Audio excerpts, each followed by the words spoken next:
It is time for the Media Beat with David Tereshchuk. David joins us, of course, live on a Friday. We rebroadcast on the weekend and, of course, next week as well during the noontime hour. He has his own website, themediabeat.us. He's also a PBS television correspondent, reports on ethics and belief. Good morning, David. Well, hello. Good to be back with you again.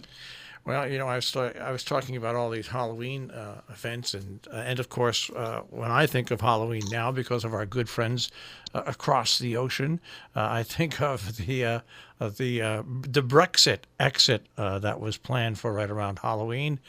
And Halloween was the deadline, yes. And now moved, of course. Everything's moving on that story. Well, this is a wild story, and it keeps, you know, it's one of those things. It's like if you're reading a real good book or you're seeing a really great movie, and you say, "It can't get any better. It can't get any better."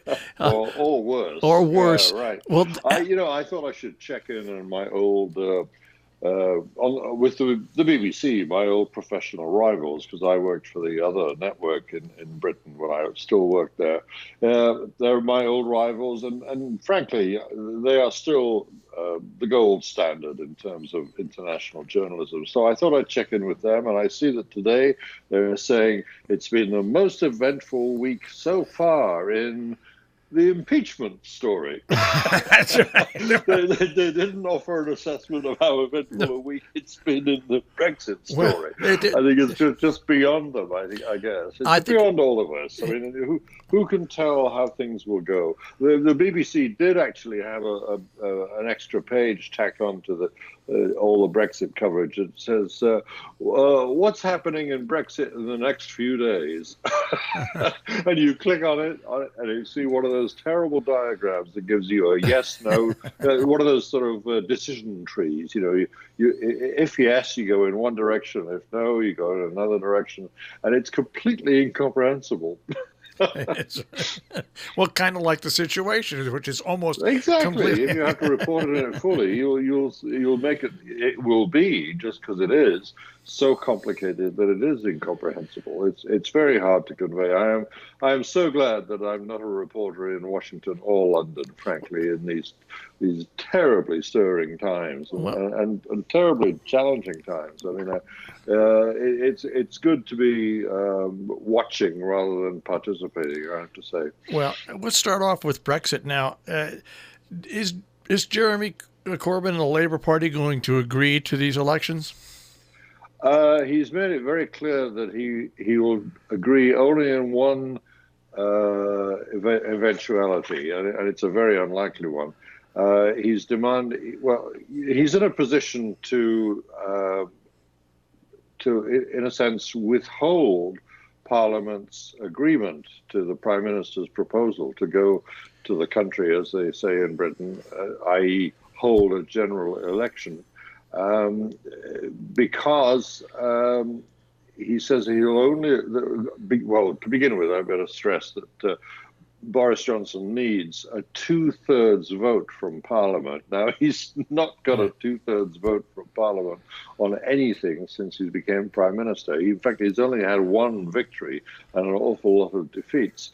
But he needs a 2/3 majority in the House of Commons in order to call an election at a particular time of his own choosing, instead of going to the end of term, which would be, I think, in 2 years' time from now. So he needs that 2/3 majority. The leading opposition party, the Labour Party, led by Jeremy Corbyn, controls most of the votes on the other side.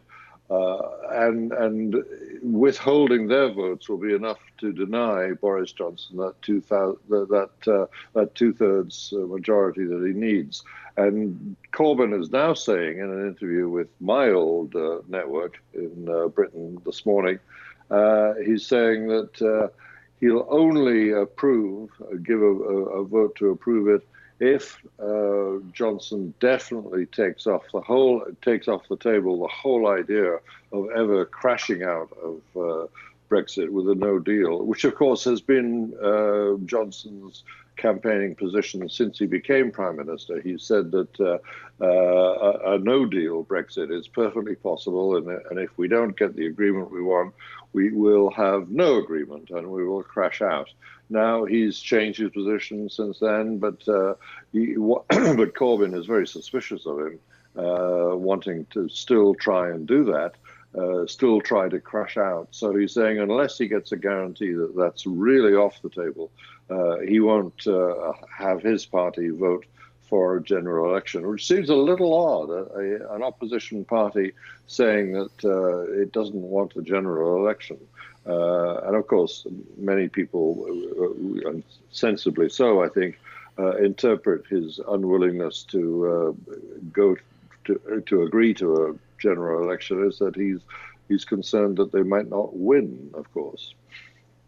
Well, it's an amazing His side thing. will not win. That's the fear. The Labour Party is very divided, as you know. Every party in the British political scene is divided on this European question, and that's the heart of the problem. There's no consensus anywhere. So that's where we are at the moment. No deal is still a possibility, and consequently, no election is likely to be the result of this effort by Boris Johnson to get an early election called. And you have a surprisingly patient EU? Well, starting to get a little less patient. Over in Brussels, all the 27 countries besides Britain are meeting at the moment. It's their ambassadors who are meeting, ambassadors to the EU. And they've basically come to one consensus of their own, which is, yes, we'll grant an extension. Britain can have more time to sort this out if they need it. And that's been the word consensus is starting to look a little shaky to be applied in this case. The French, always a little suspicious about Britain in the European Union anyway, have now taken the lead in becoming the skeptics about what to do with Britain. They're saying now that sure, we'll give them an extension, but it had better not be too long an extension. They're very suspicious that this could be spun out even longer. Just like so many British people are thinking that continuing extensions is just a mask for not actually making any decisions at all. So, here's the fun part. If we want we can rely on Jill to bring in the fun part. Yeah. No, really. I'm not joking. Well, I am joking. Well, we get more fun when you ask one of those interesting sideways questions. Sideways is a perfect description. But actually, here's the fun part for people. If you do follow it, because if you do follow it, the twists and the turns, it's what's said and how the words are used and how it's parsed. And it's almost like doing a crossword. It's almost like doing a crossword because you are watching, essentially, a negotiation. And if you can pull out, I mean, obviously there's a fair amount of opinionating because that's just what you do. But you can there is a faint line if you can see it. And it's good exercise simply because you can take that practice and then use it here. And that's what you use it anywhere in any set of negotiations between people who are implacably opposed. I mean, the classic negotiating position. I will not do this at all. And then somewhere in that sentence or the next sentence coming up, there will be an unless, not necessarily totally in the clear, spoken out loud, right? But implied, as you say, in some nifty language. I want to quote a particular piece of language in Boris Johnson's letter to Jeremy Corbyn, his opponent in Parliament. the leader of the opposition. I want to highlight a particular piece of verbal expression, and I want you to try and source it. He, at one point, in asking Corbyn to support the idea of an election on December the 12th, he says, if I win a majority in this election, this is Boris Johnson speaking, the Prime Minister, if I win a majority in this election, we will then ratify the great New Deal I have negotiated. Get Brexit done in January and the country will move on. Now, the great New Deal that I have negotiated, who does that remind you of? Uh-huh. Extraordinary piece of language in a political exchange in Britain. And I will take everybody back to that dinner that was reported, but no one, but not really focused on. And this is a real issue for me. This was, I think, in 16 or 7. It was before Mrs. May had put her deals up, even for the first time, I think. And everybody basically dumped out their cell phones and said, "This isn't going to work. We're going to stop it." And guess what? And so you wait 18 months or whatever it is, and it isn't going to. The very people who had the dinner, it didn't work. They've stopped it. They're doing it now, and they're doing it their way. And one of the things that was talked about at that dinner was what's needed is less, shall we say, I'm just going to broadly generalize and call it British Reserve, and more just bluster and, baseball bats. This is my paraphrase. Well, I want to bluster here because David and I were the ones that said we didn't think there'd be a deal by Halloween, and you ridiculed us. You ridiculed us on air. You said you didn't think they were going to crash out. David thought that they were. I mean, that has not been taken off the table. But of course, I have to see how the wind is blowing now, and it's extremely unlikely. No, and the 25th of October, and even the most ardent sort of disruptor can't really envisage the leaving of Britain from Europe in 6 days' time. It's just not feasible. Plus, but then again, that's a dangerous phrase. Plus that as the so-called Great New Deal. See, that's the thing. That's the trick. What's the color of George Washington's white horse in this particular question, which is that for. P.S. No one talks about this. That's just a starting point. The withdrawal agreement is just a starting point. There's a ton more to sort before they get to actually leaving. But that starting point has been voted for. What has not been voted for is the timetable. The overall intention has been voted for, but the details have been voted down. Exactly. Right. So. It's as they always say, the devil is in the details, and getting that huge parliamentary bill, to create an act of law, enacting Britain's departure. It's a huge document, and voting on all the details of that could take. Not forever, but a substantial amount of time. Which is and they're going to need the European offer, which, despite the French, is most likely to be an extension until the 31st of January 2020. Right, and just by the way, for the purposes of this conversation, latest is European ambassadors, etc., meeting Monday, Tuesday to finalize. So long, short, nothing much. Long, short, everyone gets to go home for the weekend.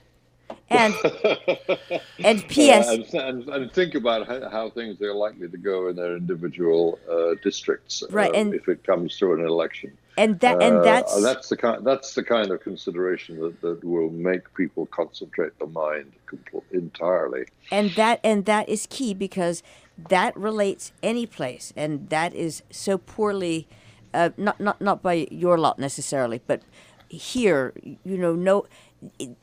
the actual districts with the actual people doing the actual stuff doesn't get a lot of. I mean, yes, well, they've got to go talk to that. That's not. Forget that. It's much more interesting what's going on here, and and that is not the situation as much in the coverage in your former home, shall we just say? No, I mean, I think. I mean, every politician has to take account of his or her supporters and whether or not they're going to get elected next time around.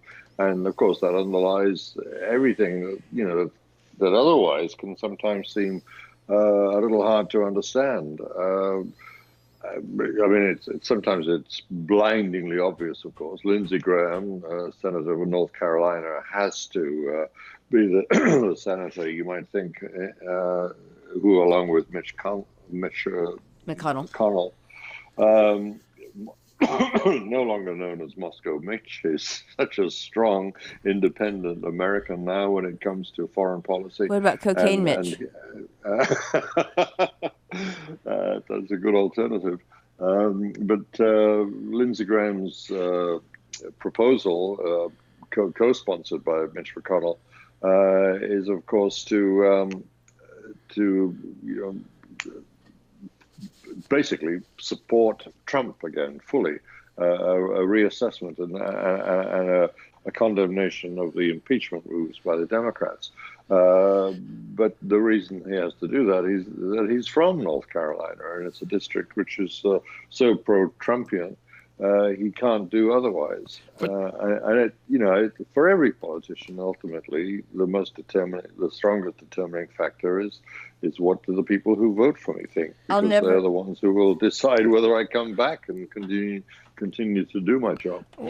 What's happening in Washington is even more. It's just as mixed up and crazy as what's going on with the EU and Brexit. But what's amazing to me is that nobody in Congress who is opposing the way this is all set up right now knows impeachment. All they have to do is go back and look at the timeline for the impeachment articles that came up against both Bill Clinton and against Richard Nixon.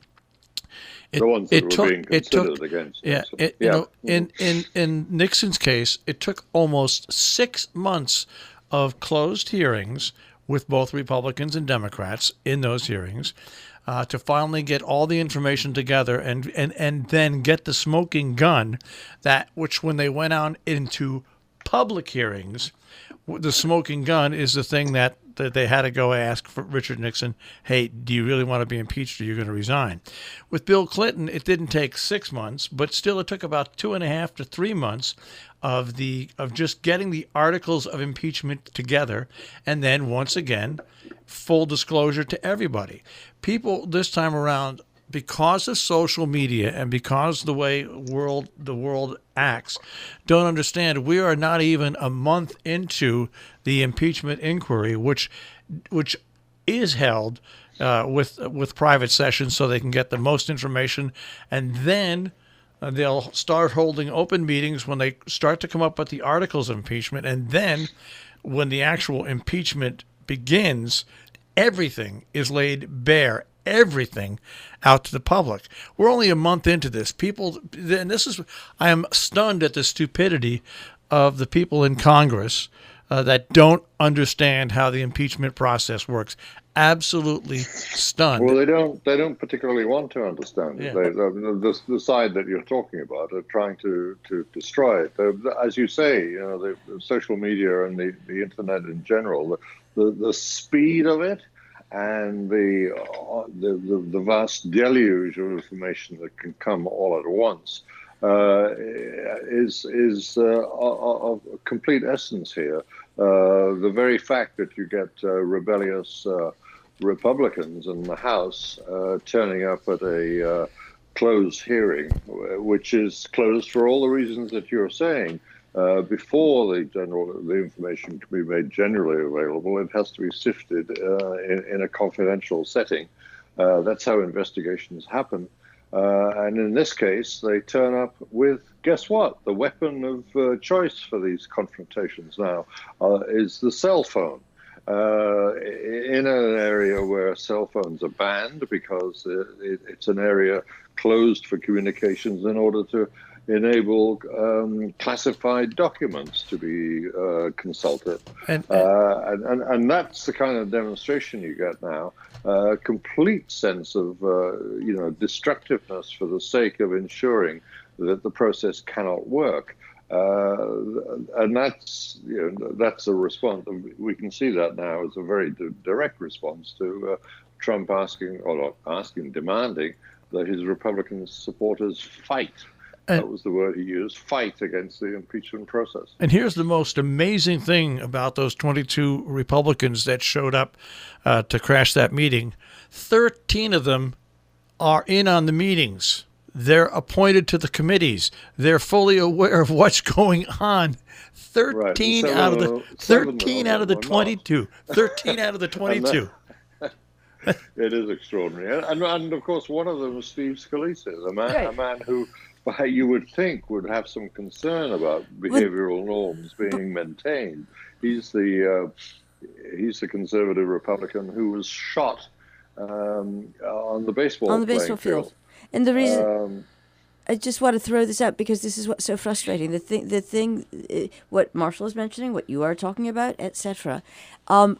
If it has nothing to do with age, it has everything to do with working brain cells. When you stop and think about just the bit of the story that is being, it's not that people are being foie gras with, it becomes really worrisome just from a propaganda standpoint. But then on top of this, then you have, and this is where this is going to come back and bite Republicans that support Donald Trump in independent areas in the rear end. You have the Attorney General now of the United States, who's actually acting as Donald Trump's attorney, opening up an investigation into something that has been investigated by the CIA, the FBI, and the Inspector General.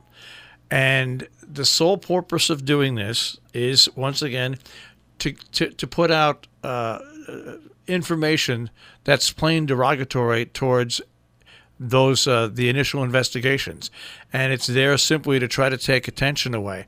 But it's going to backfire because people are going to realize that the separation of powers is at severe risk with this president. I'm not saying with Republicans. I'm saying with this president. There is no such thing as separation of powers in his mind. It's one big company. He's the CEO, and he gets to do whatever he wants. This will come back to bite them. And this is the only thing that will come back to bite them. We'll write that down. We'll write it down because part of what I was alluding to earlier is that because of the, shall we say, success of having the different megaphones for different people, you've got one group that has one reality and another group that has a completely different reality. And there's a lot of money being spent to keep those realities separate, which I just find appalling.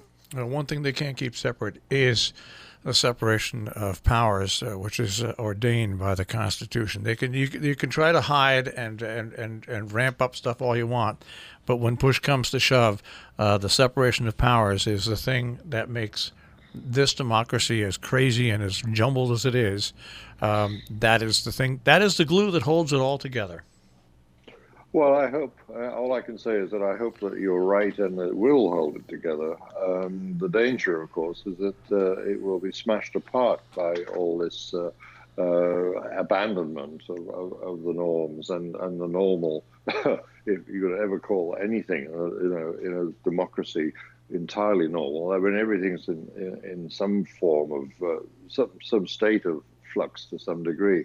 But as you say, there is a cohesive entirety to the constitutional procedures and rules and regulations that are all pointing to one direction, which is that there needs to be a balance of power.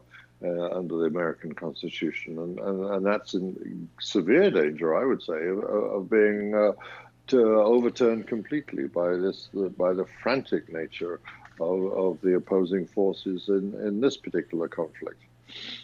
And who's meant to be covering this? Well, it's being covered, but as you say, separate megaphones for separate people. But how daft is that? Well, that's the very opposite of what the founding fathers believed would happen. An informed electorate, the ultimate essential for a democracy to work, is being split right down the middle. The electorate is informed, but more accurately speaking, it's two sets of electorates, subdivisions, and the media catering for each side. And there again, the changes in the media in the last two decades is a major influence on all of that. The very fact that it happens so fast, that it happens so in such a massive volume of information, that you end up with confusion as the inevitable result, and a total lack of clarity, which is the enemy of all of us. And worse, a lack of trust, which is just out. And meanwhile, back in the States, not really. It's a song. Carrie Lam, the leader of Hong Kong. Yeah, but the under pressure. The Beijing appointed leader of Hong Kong is being, shall we say, reallocated, and someone else is coming in. Now, I don't. And again, if you were following that, Marshall's telling me to shut up. If you were following that, no, shut up. Well, no, he's saying we're running out of time, is what he's saying. Well, that's the reality that nothing can change. That's true. No matter how big a megaphone you have, you run out of time eventually. There's a message for both Brexit and impeachment. So I think I have to say thank you very much, David Tereshchuk, the Media Beat. Thank you.